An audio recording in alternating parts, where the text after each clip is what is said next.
गांव की नन्ही परी राधा एक छोटी मासूम और प्यारी लड़की थी। उसकी उम्र सिर्फ 8 साल थी, लेकिन उसकी आंखों में अनगिनत सपने बसे हुए थे।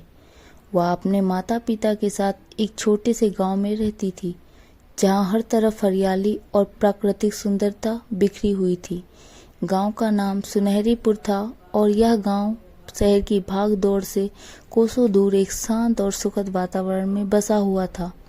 राधा के घर के सामने एक बड़ा सा आंगन था, जहां आम का पेड़ खड़ा रहता था। यह पेड़ उसकी सबसे अच्छी दोस्त था। हर सुबह राधा अपने स्कूल जाने से पहले पेड़ के नीचे बैठती, उसके पत्तों को छूती और उससे बातें करती। वह पेड़ उसकी सारी बातें सुनता था, उसकी हर खुशी और हर गम का साथी था। राधा के गांव का स्कूल बहुत साधारण था, जिसमें केवल 3 कमरे थे। वह रोज अपने भाई के साथ पैदल स्कूल जाती, रास्ते में खेतों से गुजरती, नदी के किनारे खेलती और पेड़ों की छांव में बैठकर अपनी किताबें पढ़ती। उसके साथ गांव के और भी बच्चे होते थे, जो राधा की तरह खुश मिजाज और मासूम थे। वे सभी मिलकर मिट्टी के घर बनाते और कभी कभी नदी के किनारे बैठकर पत्थरों से खेलते। राधा का मन पढ़ाई में भी बहुत लगता था। वह कक्षा में हमेशा सबसे आगे बैठती और ध्यान से अपने शिक्षक की बातें सुनती। उसे गणित और हिंदी बहुत पसंद थे, लेकिन विज्ञान उसका सबसे प्रिय विषय था। वह हमेशा सोचती, एक दिन वह बड़ी होकर डॉक्टर बनेगी, ताकि अपने गांव के लोगों की मदद कर सके। उसकी माँ हमेशा कहती, राधा तुम बहुत समझदार हो, एक दिन तुम जरूर कुछ बड़ा करोगी। ये बात सुनकर राधा के दिल में और भी आत्मविश्वास भर जाता।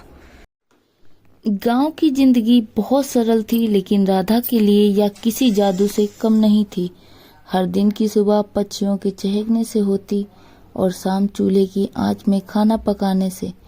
राधा की माँ मिट्टी के चूल्हे पर खाना बनाती थी और राधा हमेशा पास बैठकर उनकी मदद करती। उसकी पसंदीदा चीज थी माँ के हाथ की रोटी और आम की चटनी।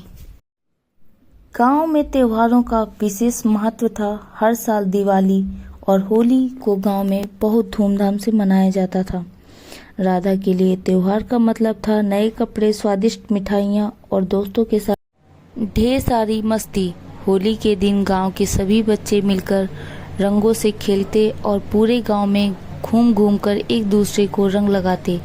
दिवाली की रात को राधा के घर में दीपक जलाए जाते और आंगन में राधा अपने भाई के साथ फुलझड़ियाँ जलाती। पर एक दिन राधा के जीवन में एक बड़ा बदलाव आया। उसके गांव में अचानक शहर से एक डॉक्टर आया। डॉक्टर ने गांव में एक छोटा सा क्लिनिक खोला और गांव वालों की सेहत का ध्यान रखने लगा। राधा को डॉक्टर से बहुत प्रेरणा मिली। वह सोचने लगी कि अगर गांव में और भी डॉक्टर होते तो लोग इतने आसानी से बीमार न पड़ते। उस दिन उसने ठान लिया कि वह पढ़ लिख कर एक दिन डॉक्टर बनेगी और अपने गांव के लोगों की मदद करेगी। राधा का यह सपना छोटा जरूर था, लेकिन उसमें एक गहरी उम्मीद छिपी हुई थी। वह जानती थी कि उसे अभी बहुत मेहनत करनी है, लेकिन उसकी आंखों में यह सपना बस गया था। उसके माता पिता ने भी उसकी सोच का समर्थन किया और उसके साथ प्रोत्साहित किया। राधा अब हर दिन और भी मन लगाकर पढ़ाई करने लगी। स्कूल के बाद वह अपने घर आकर खेतों में काम करती, अपनी माँ का हाथ बटाती, लेकिन उसकी किताबें हमेशा उसके साथ रहती। खेतों के किनारे बैठकर वह पढ़ाई करती और जब भी थक जाती तो आम के पेड़ के नीचे जाकर उससे बातें करने लगती। समय बीतता गया और राधा की मेहनत रंग लाने लगी। उसने गांव के स्कूल की पढ़ाई पूरी की और आगे की पढ़ाई के लिए शहर जाने का फैसला किया। उसके माता पिता ने उसे शहर भेजा, जहां उसने बड़ी लगन से पढ़ाई की। राधा अब बड़ी हो चुकी थी, लेकिन उसकी आंखों में वह मासूमियत और अपने गांव के लिए प्यार बरकरार था। शहर की पढ़ाई पूरी करने के बाद राधा ने मेडिकल की परीक्षा पास की और डॉक्टर बन गई। यह उसके लिए और उसके गांव के लिए गर्व की बात थी। जब वह पहली बार डॉक्टर बनकर अपने गांव लौटी तो पूरे गांव ने उसका स्वागत किया। गांव वालों ने फूलों की माला बनाकर उसका अभिनंदन किया और उसकी माँ की आंखों में गर्व के आंसू थे।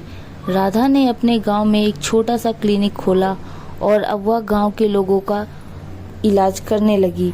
वह जानती थी कि यह सिर्फ उसकी मेहनत का परिणाम नहीं था, बल्कि उसकी उस छोटी सी उम्र के बड़े सपने और गांव की मिट्टी से जुड़े उसके जज्बे का नतीजा था। आज भी जब राधा अपने आम के पेड़ के नीचे बैठती है तो उसे अपना बचपन याद आता है।